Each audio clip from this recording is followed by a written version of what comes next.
ஆறு மனமே ஆறு அந்த ஆண்டவன் கட்டளை யாரு?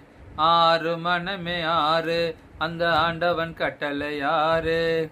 சேர்ந்து மனிதன் வாழும் வகைக்கு தெய்வத்தின் கட்டளை யாரு? தெய்வத்தின் கட்டளை யாரு? ஆறு மனமே ஆறு அந்த ஆண்டவன் கட்டளை யாரு? ஒன்றே சொல்வார் ஒன்றே செய்வார் உள்ளத்தில் உள்ளது அமைதி. இன்பத்தில் துன்பம் துன்பத்தில் இன்பம் இறைவன் வகுத்த நியதி.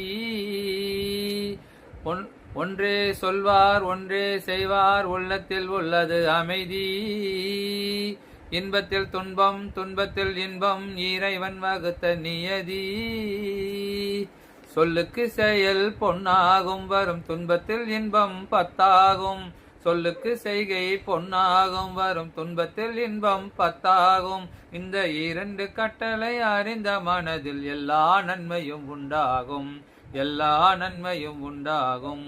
ஆறு மனமே ஆறு அந்த ஆண்டவன் கட்டளை யாரு? உண்மையை சொல்லி நன்மையை செய்தால் உலகம் உன்னிடம் மயங்கும்.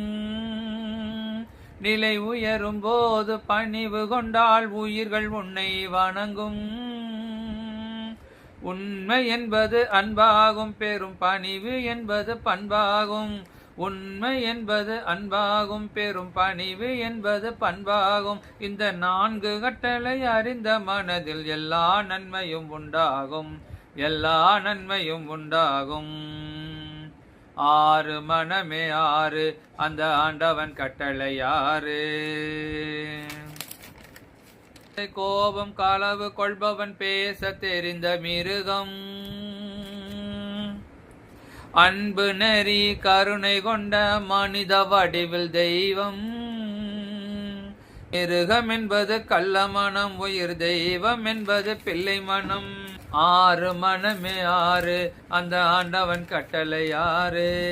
மனிதன் வாழும் வகைக்கு தெய்வத்தின் கட்டளை யாரு? தெய்வத்தின் கட்டளை யாரு? ஆறு மனமே ஆறு அந்த ஆண்டவன் கட்டளை யாரு? நன்றி, வணக்கம்.